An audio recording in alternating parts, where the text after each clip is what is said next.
Hello, reading room. This is Dr. Annette Feravich. We are here in the classroom on day 356. It is June 3rd, and we are on day 4, chapter 4, reading Lee Strobel's The Case for Christ. Tomorrow, we will be starting Trevor Noah's memoir. I think it's Born Illegally, something like that. And this is chapter 4, the corroborating evidence. So let's go ahead and get started. Is there credible evidence for Jesus outside his biographies? Harry Ellman turned and stabbed his finger at me. You, he sputtered, spitting out the word with disgust. Why do you keep writing those things about me? Then he spun around and disappeared down a back stairwell to escape the reporters who were pursuing him through the courthouse. Actually, it was hard to be a crime reporter in Chicago during the 1970s and not write about Harry Ellman. He was, after all, the quintessential crime syndicate hitman. The Chicagoans, in a perverse way, loved to read about the mob. Prosecutors desperately wanted to put Ellman in prison for one of the cold-blooded executions they suspected he had committed on behalf of his syndicate bosses. The problem, of course, was the difficulty in finding anyone willing to testify against a mobster of Ellman's frightening reputation. Then came their big break. One of Ellman's former cronies, Louis Almeida, was arrested on his way to murder a labor official in Pennsylvania. Convicted of weapons charges and sentenced to a decade in prison, Almeida agreed to testify against Ellman and the unsolved slaying of a Teamsters Union shop steward in Chicago if prosecutors would agree to show leniency towards Almeida. This meant Almeida had a motive to cooperate, which would undoubtedly tarnish his credibility to some degree. Prosecutors realized they would need to bolster his testimony to ensure conviction. Webster's dictionary defines corroborate this way: to make more certain, confirm. He corroborated my account of the accident. Corroborative evidence supports other testimony. It affirms or backs up the essential elements of an eyewitness account. It can be public record, a photograph, or additional testimony from a second or third person. It can verify a person's entire testimony or just key parts of it. In effect, corroborative evidence acts like the support wires that keep a tall antenna straight and unwavering. The more corroborative evidence, the stronger and more secure the case. But where would prosecutors find corroboration of Almeida's story? It came from a surprising source. A quiet, law-abiding citizen named Bobby Love told investigators he had been walking his dog when he saw Ellman murder the Union steward. Despite Ellman's bone-chilling notoriety, Lowe agreed to back up Almeida's story by testifying against the mobster. The power of corroboration. At Ellman's trial, Lowe and Almeida mesmerized jurors with their stories. Almeida's account of driving the getaway car dovetailed with Lowe's straightforward description of seeing Ellman murder his victim on a public sidewalk the evening of September 27th, 1972. Prosecutors thought they had woven an airtight case against the feared hitman, yet throughout the trial they sensed something was amiss. Their skepticism first surfaced when Ellman decided against having a jury trial, opting instead to have a judge hear his case. At the end of the trial, the prosecutor's worst suspicions were realized. Despite compelling testimony by Lowe and Almeida, the judge ended up declaring Ellman innocent and letting him go free. What had happened? Remember, this took place in Cook County, Illinois, where corruption so often lurks. That's where I was born. Years later, it was revealed that the judge had been slipped $10,000 in return for the acquittal. When an FBI informant disclosed the bribe, and then retired judge committed suicide, the prosecutors refiled the murder charge against Ailman. By the time the second trial was held, the law had been changed so that prosecutors could demand that a jury hear the case. That's what they did. And finally, a full 25 years after the murder, Ailman was found guilty and sentenced to 100 to 300 years in prison. In spite of the delays, the Ailman saga shows how significant corroborative evidence can be. And the same is true in dealing with historical issues. We've already heard through Dr. Craig Bloomberg's testimony that in the Gospels there is excellent eyewitness evidence for the life, teachings, death, and resurrection of Jesus. But is there any other evidence to corroborate that?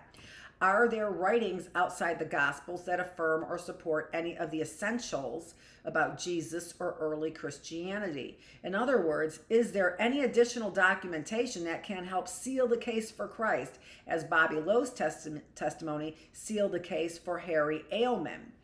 The answer, according to our next witness, is yes, and the amount of quality of that evidence may very well surprise you. The third interview, Edwin M. Yamauchi,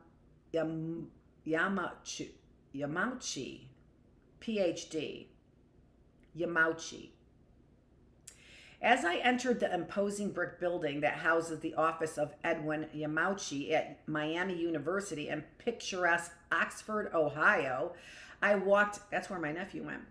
I walked underneath the stone arch bearing this inscription: "Ye shall know the truth, and the truth will make you free."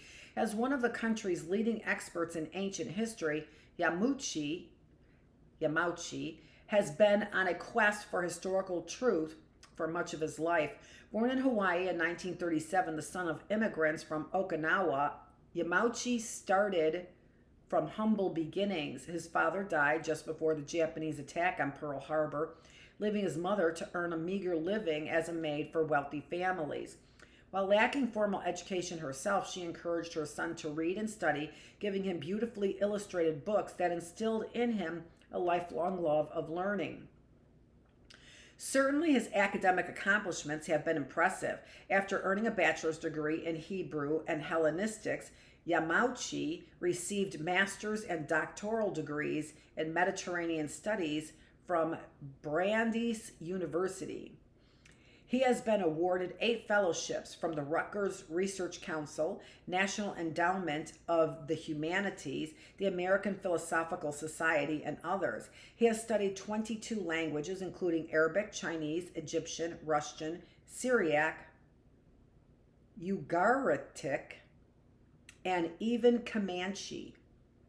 He has delivered 71 papers before learned societies, lectured at more than 100 seminaries, universities, and colleges, including Yale, Princeton, and Cornell, served as chairman and then president of the Institute for Biblical Research and president of the Conference on Faith and History, and published 80 articles in 37 scholarly journals. In 1968, he participated in the first excavations of the Herodian Temple in Jerusalem, revealing evidence of the temple's destruction in 70 AD. Archaeology has also been the theme of several of his books, including The Stones and the Scriptures and Archaeology, and The World of the First Christians. Though born into a Buddhist background, Yamauchi has been following Jesus ever since 1952, the year I was born. I was especially curious to see whether his long-term commitment to Christ would color his assessment of the historical evidence. In other words, would he scrupulously stick to the facts or be tempted to draw conclusions that went beyond where the evidence warranted? I found Yamauchi to have a gentle and unassuming demeanor. Although generally soft-spoken, he's intensely focused. He provides thorough and detailed answers to questions, often pausing to supplement his verbal response by offering photocopies of scholarly articles he has written on the topic. A good scholar knows you can never have too much data. Inside his book, Cluttered Office, in the heart of heavily wooded campus ablaze in autumn colors, we sat down to talk about the topic that still brings a glint to his eyes even after so many years of research and teaching. Affirming the Gospels. Because of my interview with Bloomberg, I didn't want to suggest that we needed to go beyond the Gospels in order to find reliable evidence concerning Jesus. So I started by asking Yamauchi this question. As a historian, could you give me your assessment of the historical reliability of the Gospels themselves? On the whole, the Gospels are excellent sources, he replied. As a matter of fact, they're the most trustworthy, complete, and reliable sources for Jesus. The incidental sources really don't add much detailed information. However, they are valuable as corroborative evidence. Okay, that's what I want to discuss, the corroborative evidence, I said. Let's be honest, some people scoff at how much there really is. For example, in 1979, Charles Templeton wrote a novel called Act of God, in which a fictional archaeologist made a statement that reflects the beliefs of a lot of people. I pulled out the book and read the relevant paragraph. The Christian church bases its claims mostly on the teachings of an obscure young Jew with messianic pretensions who, let's face it, didn't make much of an impression in his lifetime. There isn't a single word about him in secular history, not a word. No mention of him by Romans, not so much as a reference by Josephus. Now, I said a little pointedly, that doesn't sound as if there's much corroboration of the life of Jesus outside the Bible. Yamauchi smiled and shook his head. Templeton's archaeologist is simply mistaken, he replied in a dismissive tone, because we do have very, very important references to Jesus in Josephus and Tacitus.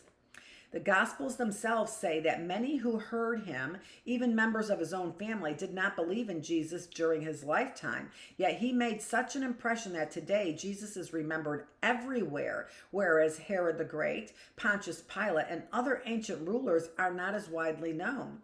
So he certainly did make an impression on those who believed in him. He paused and added, he did not, of course, among those who did not believe in him. Testimony by a traitor.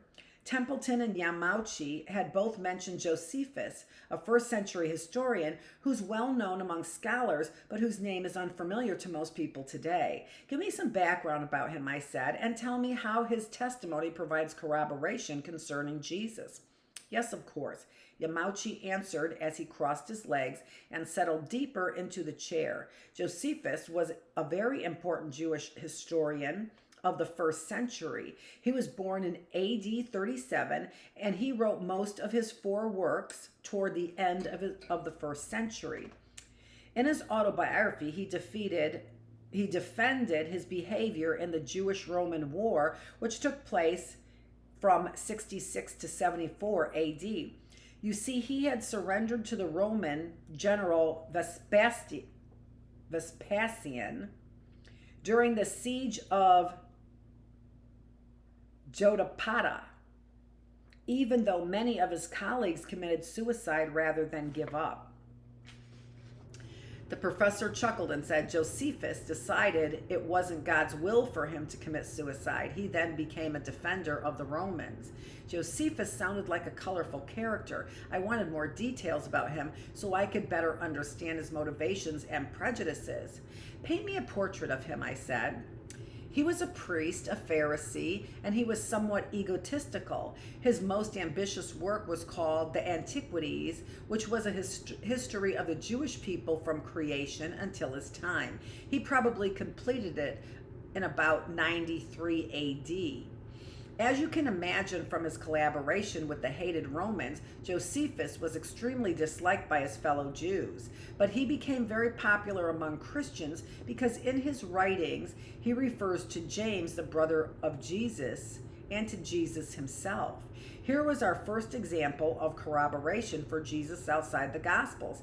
Tell me about those references, I said. Replied Yamauchi. In the Antiquities, he describes how a high priest named Ananias took advantage of the death of the Roman governor Festus, who is also mentioned in the New Testament, in order to have James killed. He leaned over to his bookshelf, pulled out a thick volume, and flipped to a page whose location he seemed to know by heart. "Ah, here it is," he said. "He convened a meeting of the Sanhedrin and brought before them a man named Jesus, the brother of Jesus, who was called the Christ, a man named James, the brother of Jesus, who was called the Christ, and certain others. He accused them of having transgressed the law and delivered them up to be stoned." "I know of no scholar," Yamauchi asserted confidently, "who has successfully disputed this passage." L.H. Feldman noted that if this had been a later Christian addition to the text, it would have likely been more laudatory of James.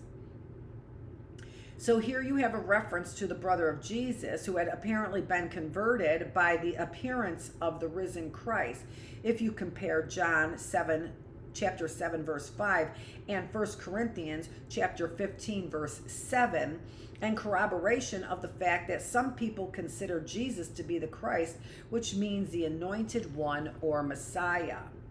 There lived Jesus. I knew that Josephus had written an even lengthier section about Jesus, which is called the Testimony Flavianum.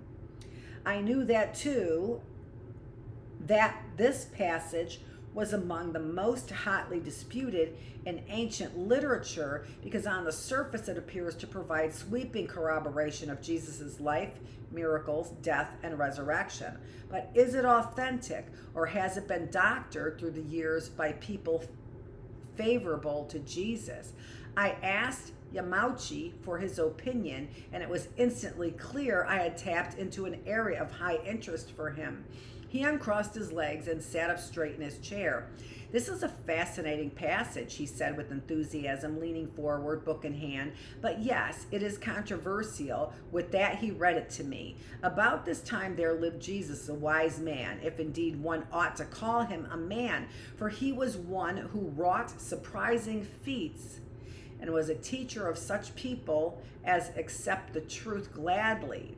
He won over many Jews and many of the Greeks. He was the Christ. When Pilate, upon hearing him accused by men of the highest standing among us, he had condemned him to be crucified, those who had in the first place come to love him did not give up their affection for him.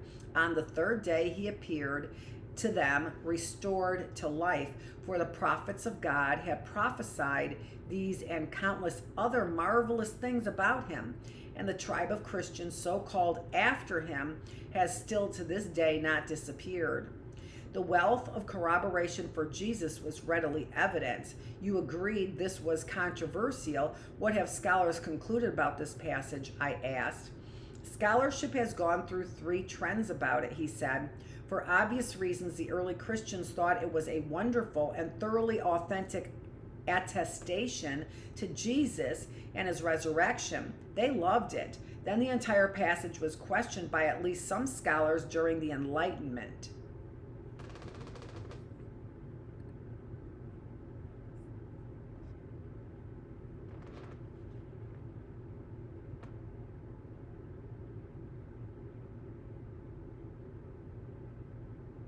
I'm not sure what that was about. I just wanted to make sure that everything was still running. But today, there is a remarkable consensus among both Jewish and Christian scholars that the passage as a whole is authentic, although there may be some interpolations. I raised an eyebrow. Interpolations? Would you define what you mean by that? That means early Christian copyists inserted some phrases that a Jewish writer like Josephus would not have written, Yamauchi said. He pointed to a sentence in the book. For instance, the first line says, "About this time there lived Jesus, a wise man." That phrase is not normally used of Jesus by Christians, so it seems authentic for Josephus. But the next phrase says, "If indeed one ought to call him a man." This implies Jesus was more than human, which appears to be an interpolation. I nodded to let him know I was following him so far. It goes on to say, for he was one who wrought surprising feats and was a teacher of such people as accept the truth gladly. He won over many Jews and many of the Greeks. That seems to be quite in accord with the vocabulary Josephus uses elsewhere and is generally considered authentic. But then there's this unambiguous statement. He was the Christ. That seems to be an interpolation.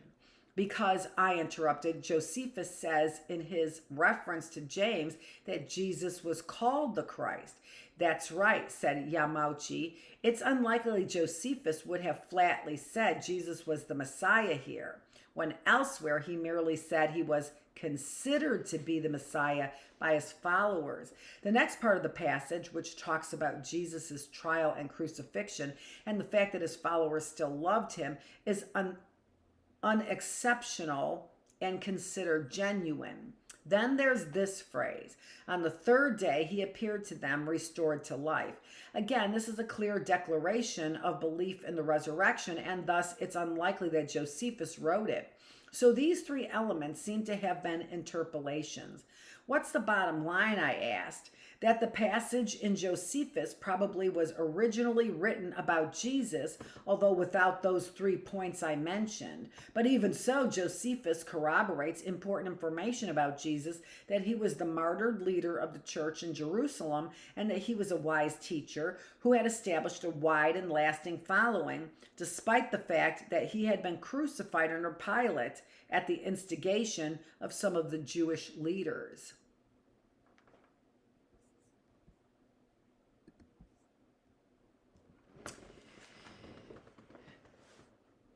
I think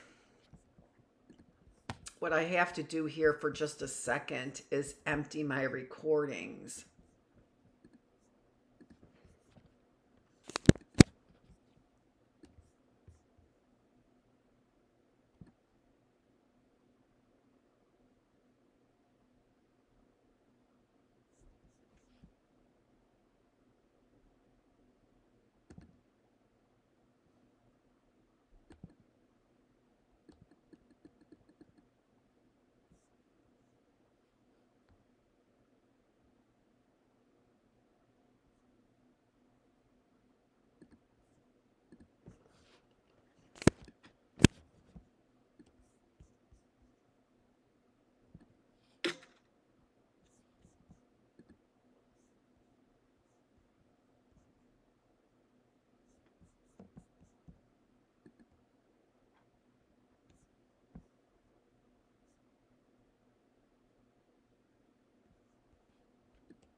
Okay, I just need to get...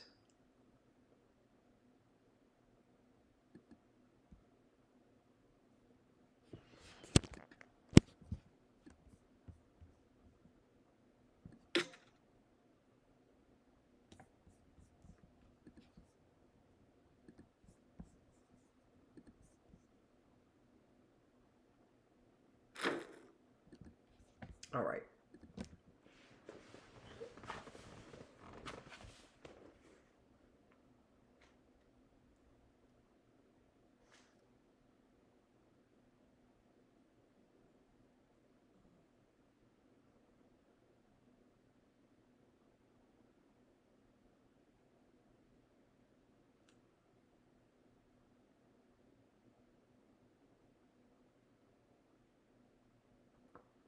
Okay, let's see.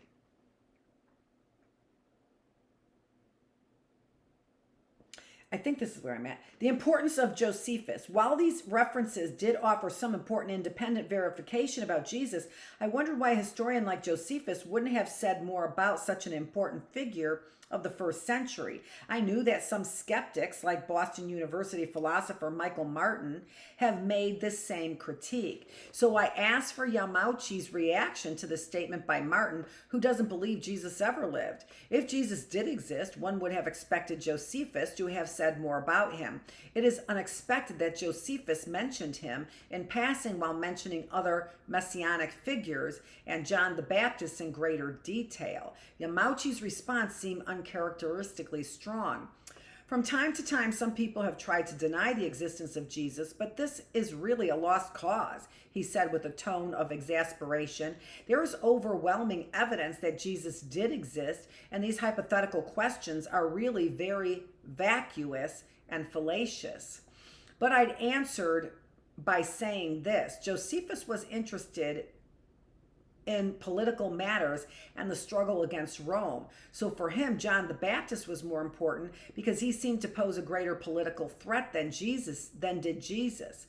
I jumped in. Hold on a second. Aren't there some scholars who have portrayed Jesus as a zealot, or at least sympathetic to the zealots?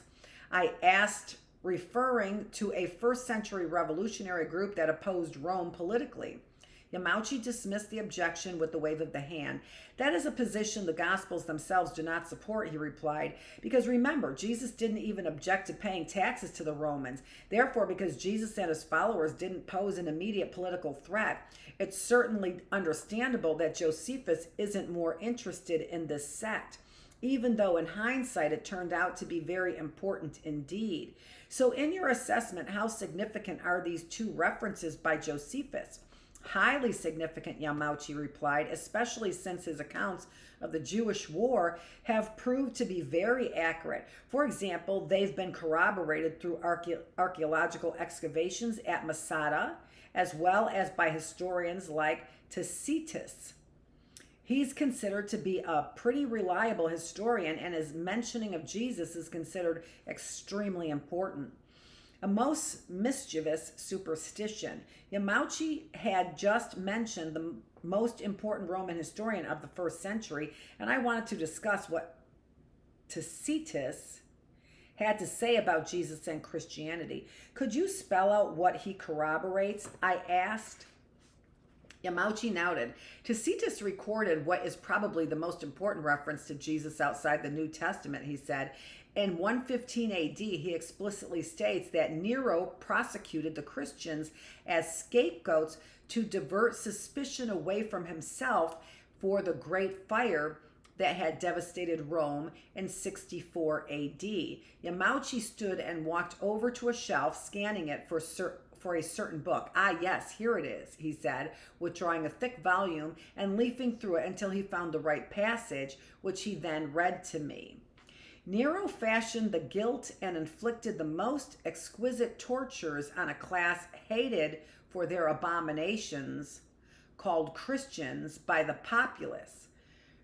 Christus, from whom the name had its origin, suffered the extreme penalty during the reign of Tiberius at the hands of one of the procurators,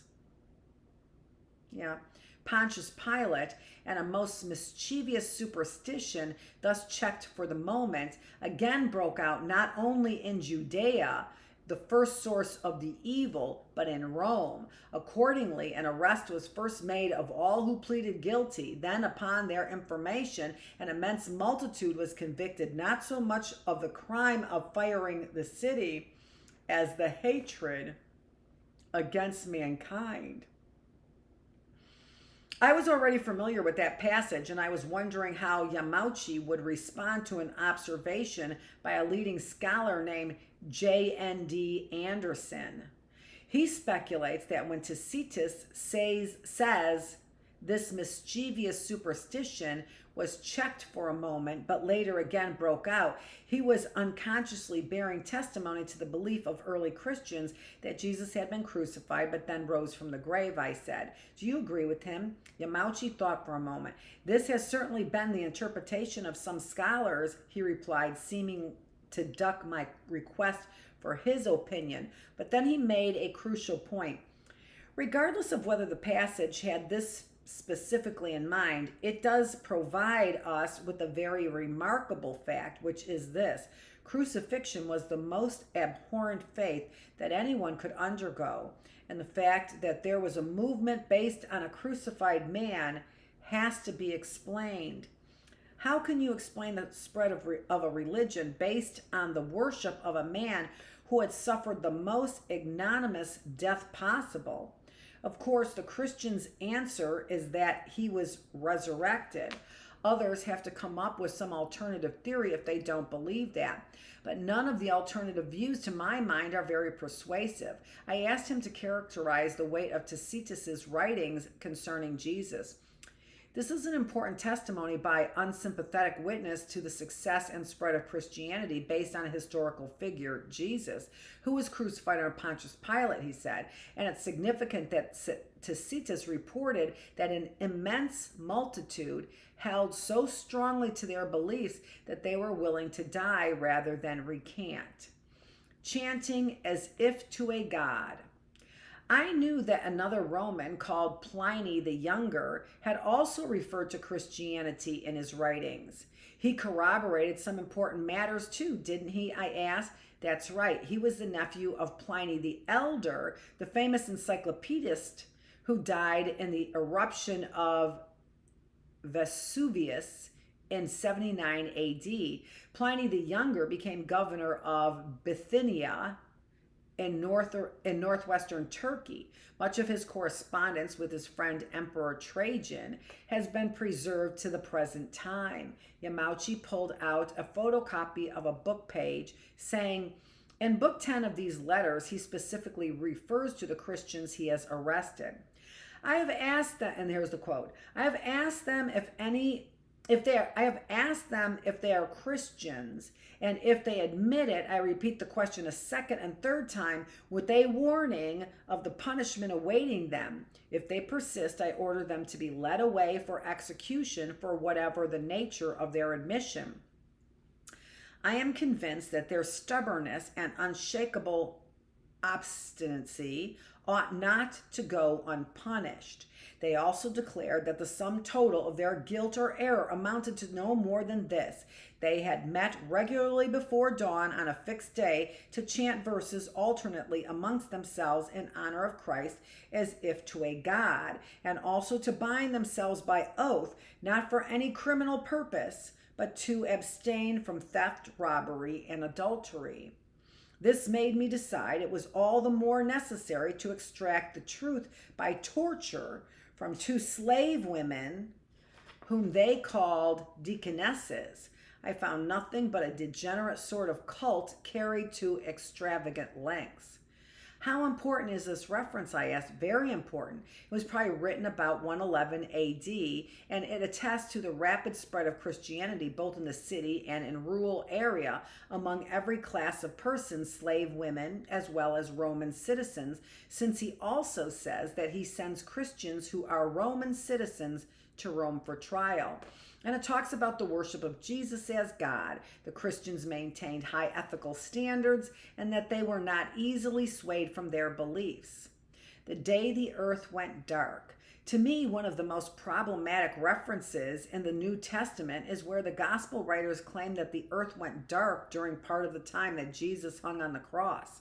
Wasn't this merely a literary device to stress the significance of the crucifixion, and not a reference to an actual historical occurrence?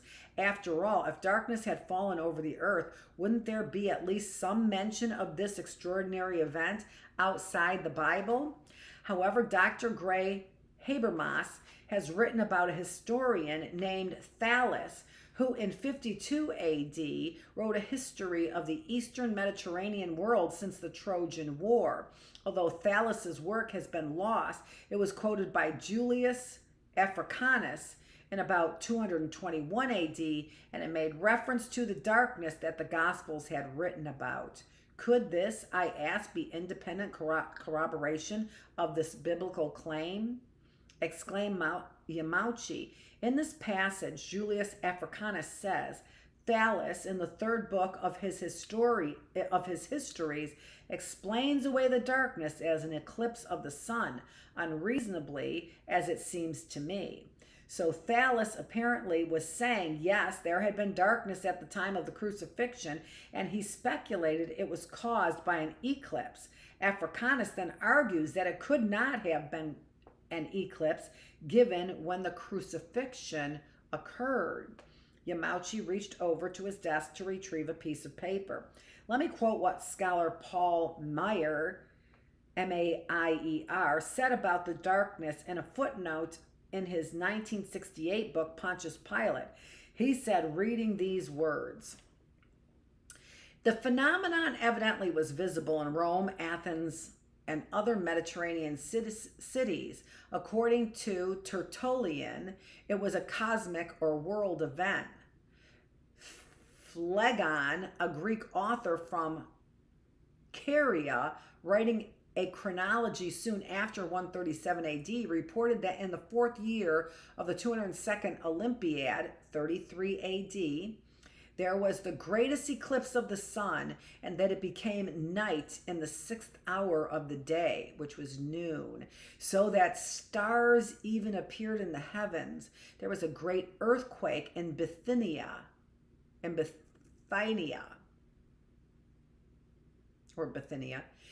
many things were overturned in Nicaea. Yamauchi concluded, so there is, as Paul Meyer points out, non-biblical attestation of the darkness that occurred at the time of Jesus' crucifixion. Apparently, some found the need to try to give it a natural explanation by saying it was an eclipse. A portrait of Pilate. Yamauchi's mentioning of Pilate reminded me of how some critics have questioned the accuracy of the Gospels because of the way they portray this Roman leader. While the New Testament paints him as being vacillating and willing to yield to the pressures of a Jewish mob by executing Jesus, other historical accounts picture him as being obstinate and inflexible. Doesn't this represent a contradiction between the Bible and secular historians, I asked? No, it really doesn't, said Yamauchi. Meyer's study of Pilate shows that his protector or patron was Sejanus, and that Sejanus fell from power in 31 AD because he was plotting against the emperor. I was puzzled. What does that have to do with anything? I asked. Well, this loss would have made Pilate's position very weak in 33 AD, which is most likely when Jesus was crucified. The professor responded, so it would certainly be understandable that Pilate would have been reluctant to offend the Jews at that time and to get into further trouble with the emperor. That means the biblical description is most likely correct. Other Jewish accounts. Having talked primarily about Roman corroboration of Jesus, I wanted to turn a corner at this point and discuss whether any other Jewish accounts besides that of Josephus verify anything about Jesus. I asked Yamauchi about references to Jesus in the Talmud, an important Jewish work finished about 500 AD that incorporates the Mishnah compiled about 200 AD. Jews as a whole did not go into great detail about heretics, he replied. There are a few passages in the Talmud that mention Jesus calling him a false Messiah who practiced magic and who was justly condemned to death. They also repeat the rumor that Jesus was born of a Roman soldier and Mary, suggesting there was something unusual about his birth. So I said, in a negative way, these Jewish references do corroborate some things about Jesus. Yes, that's right, he said. Professor M. Wilcox put it this way in an article that appeared in a scholarly reference work. The Jewish traditional literature, although it mentions Jesus quite sparingly and must in any case be used with caution, supports the gospel claim that he was a healer and miracle worker, even though it ascribes these activities to sorcery. In addition, it preserves the recollection that he was a teacher and that he had disciples, 5 of them, and that at least in the earlier rabbinic period, not all of the sages had finally made up their minds that he was a heretic or a deceiver.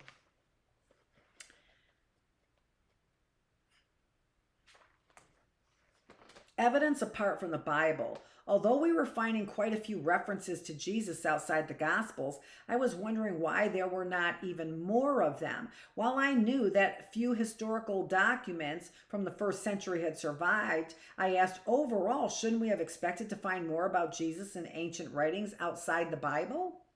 When people begin religious movements, it's often not until many generations later that people record things about them, Yamauchi said. But the fact is that we have better historical documentation for Jesus than for the founder of any other ancient religion. That caught me off guard. Really? I said. Can you elaborate on that?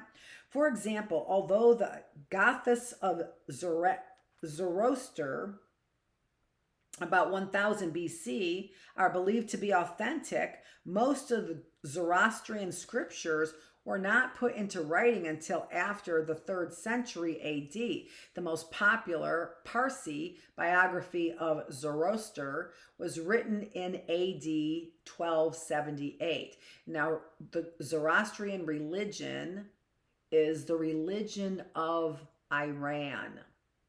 Okay? I can't remember exactly, though. We've talked about it, when that first started. The scriptures of Buddha, who lived in the 6th century BC, were not put into writing until after the Christian era, and the first biography of Buddha was written in the 1st century AD. Although we have the sayings of Muhammad, who lived from 570 to 632 in the Quran, his biography was not written until 767, more than a full century after his death. So the situation with Jesus is unique and quite impressive in terms of how much we can learn about him aside from the New Testament. I wanted to pick up on that theme and summarize what we had gleaned about Jesus so far from non-biblical sources. Let's pretend we didn't have any of the New Testament or other Christian writings, I said. Even without them, what would we be able to conclude about Jesus from ancient non-Christian sources, such as Josephus, the Talmud, Tacitus, Pliny the Younger, and others? Yamauchi smiled. We would still have a considerable amount of important historical evidence. In fact, it would provide a kind of outline for the life of Jesus, he said. Then he went on, raising a finger to emphasize each point. We would know that first, Jesus was a Jewish teacher. Second, many people believed that he performed healings and exorcisms. Third, some people believed he was the Messiah. Fourth, he was rejected by Jewish leaders. Fifth, he was crucified under Pontius Pilate in the reign of Tiberius. Sixth, despite his shameful death, his followers who believed that he was still alive spread beyond Palestine, so that there were multitudes of them in Rome by 64 AD. And seventh, all kinds of people from the cities and countryside, men, women, slave, and free, worshipped him as God. Those are some pretty good points. So, first, we know Jesus was a teacher. Second, many people believed he performed miracles. Third, some people believed that he was the Messiah. He was rejected by the Jewish leaders. He was crucified under Pontius Pilate in the reign of Tiberius. Despite this shameful death, his followers spread beyond Palestine into Rome. And seventh, all kinds of people in cities and countryside worshipped him as God. This was indeed an impressive account of independent corroboration, and not only can the contours of Jesus' life be reconstructed apart from the Bible, but there's even more that can be gleaned about him from material so old that it actually predates the Gospels themselves. Corroborating early details. The Apostle Paul never met Jesus prior to Jesus' death, but he said he did encounter the resurrected Christ and later consulted with some of the eyewitnesses to make sure he was preaching the same message they were.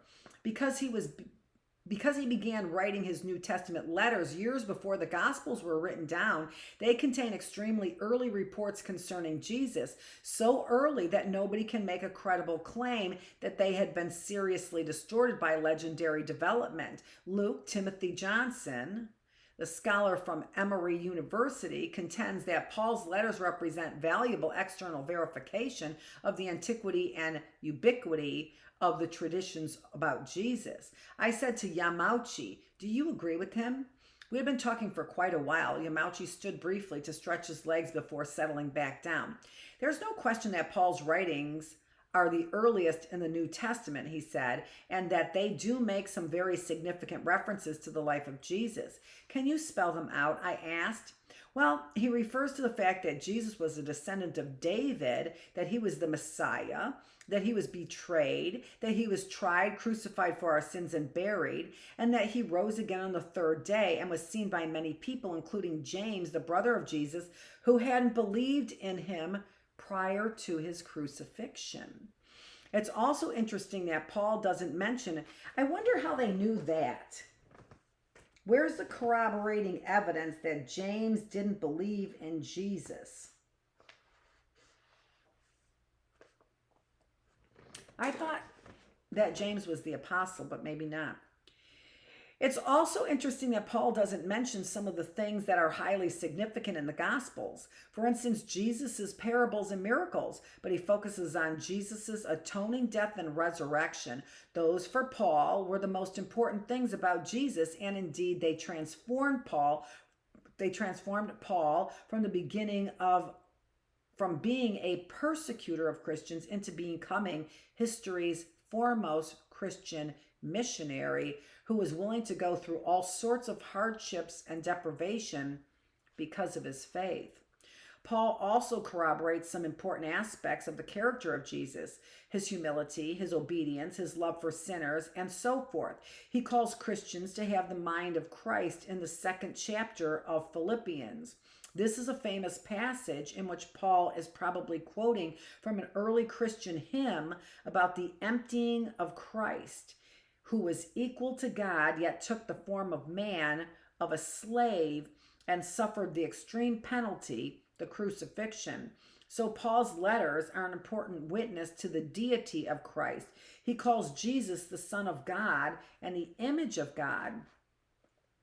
I interrupted by saying the fact that Paul, who came from a monotheistic Jewish background, worshiped Jesus as God is extremely significant, isn't it? Yes, he said, and it undermines a popular theory that the deity of Christ was later imported into Christianity by Gentile beliefs. It's just not so. Even Paul at this very early date was worshiping Jesus as God. I have to say that all this corroboration by Paul is of the utmost importance, and we have other early letters by the eyewitnesses James and Peter too. James, for instance, has recollections of Jesus' Sermon on the Mount, truly raised from the dead. We also have volumes of writings by the apostolic fathers, who were the earliest Christian writers after the New Testament. They authored the Epistle of Clement of Rome, the Epistles of Ignatius, the Epistle of Polycarp, the Epistle of Barnabas, and others. In many places, these writings attest to the basic facts about Jesus, particularly his teachings, his crucifixion, his resurrection, and his divine nature. Which of these writings do you consider most significant? I asked. Yamauchi pondered this question. Well, he didn't name the one he thought was most significant. He did cite the 7 letters of Ignatius as being among the most important of the writings of the apostolic fathers. Ignatius, the bishop of Antioch in Syria, was martyred during the reign of Trajan before 117 AD. What is significant about Ignatius, said Yamauchi, is that he emphasized both the deity of Jesus and the humanity of Jesus as against the Docetic heresy, which denied that Jesus was really human. He also stressed the historical underpinnings of Christianity. He wrote in one letter on his way to being executed that Jesus was truly persecuted under Pilate, was truly crucified, was truly raised from the dead, and that those who believe in him would be raised too. Put all this together, Josephus, the Roman historians and officials, the Jewish writings, the letters of Paul and the apostolic fathers, and you've got persuasive evidence that corroborates all the essentials found in the biographies of Jesus. Even if you were to throw away every last copy of the Gospels, you'd still have a picture of Jesus that's extremely compelling. In fact, it's a portrait of the unique Son of God. Now, that statement has been made several times in this book, that even if you threw away the Gospels, you would still have a clear picture of who Jesus was from other writings. I stood and thanked Yamauchi for sharing his time and expertise.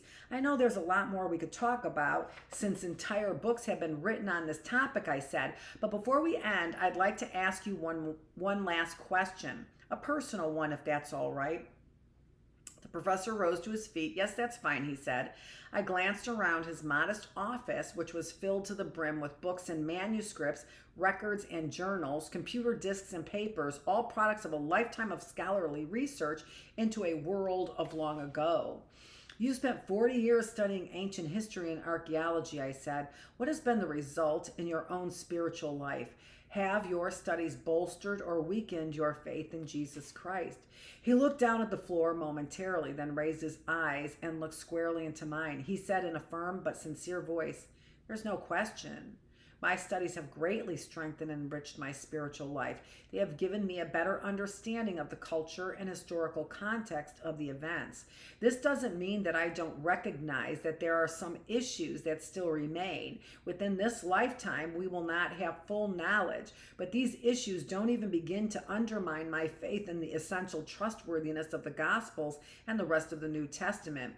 I think the alternative explanations which try to recount for the spread of Christianity through sociological or psychological reasons are very weak." He shook his head. "Very weak." Then he added, "For me, the historical evidence has reinforced my commitment to Jesus Christ as the Son of God, who loves us and died for us and was raised from the dead. It's that simple. Truth that sets us free." As I emerged from Yamauchi's building into a sea of college students scurrying from place to place in order to make their next class, I reflected on how satisfying my drive to tiny Oxford, Ohio had been. I came seeking corroboration for Jesus, and I walked away with a rich reservoir of material affirming every major aspect of his life: miracles, deity, and victory over death. I knew that our brief conversation had only scratched the surface. Under my arm, I was carrying The Verdict of History, which I had reread in preparation for my interview. In it, historian Gary Habermas details a total of 39 ancient sources documenting the life of Jesus, from which he enumerates more than 100 reported facts concerning Jesus' life, teachings, crucifixion, and resurrection. What's more, 24 of the sources cited by Habermas, including 7 secular sources and several of the earliest creeds of the church, specifically concern the divine nature of Jesus. These creeds reveal that the church did not simply teach Jesus' deity a generation later, as is so often repeated in contemporary theology, because this doctrine is definitely present in the earliest church. Habermas writes, his conclusion: the best explanation for these creeds is that they properly represent Jesus' own teachings. That is stunning corroboration for the most important assertion by the most influential individual who has ever lived. I zipped up my coat as I headed for my car. Glancing back one more time, I saw the October sun illuminating the stone inscription I had first noticed when I walked onto the campus of this thoroughly secular university. Ye shall know the truth, and the truth will make you free. Questions for reflections or group studies, deliberations. Is there an incident in your life in which you doubted someone's story until he or she offered some corroborating evidence? How was that experience similar to learning about the kind of corroborative evidence that Yamauchi presented? What do you consider to be the most persuasive corroboration that Yamauchi talked about, and why? Ancient sources say that early Christians clung to their beliefs rather than disavow them in the face of torture. Why do you think they had such strongly held beliefs? And then for further evidence, more resources on the topic, F.F. Bruce, Jesus and Christian Origins Outside the New Testament. This is from Eerdmans in Grand Rapids, 1974. Gary Habermas, The Historical Jesus, from Joplin, Missouri College Press, 1996. Josh McDowell and Bill Wilson, He Walked Among Us, Nashville, from Nelson Publishing, 1994. So that is it for chapter 4. Tomorrow we are going to be reading Trevor Noah's memoir. I think that's called Born Illegally or something like that. We're going to get to it when I get the books in my hands, which are like 3 days late. The next chapter, the scientific evidence. Does archaeology confirm or contradict Jesus's biography?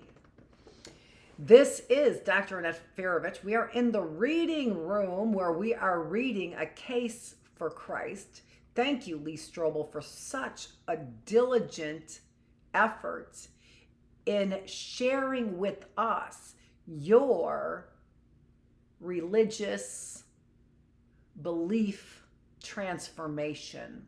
Thanks for that. It is day 356 in the classroom. It is June 3rd, and thanks for joining me in a way that I might be able to help make your mind, your body, and your spirit healthier. Thanks for joining me.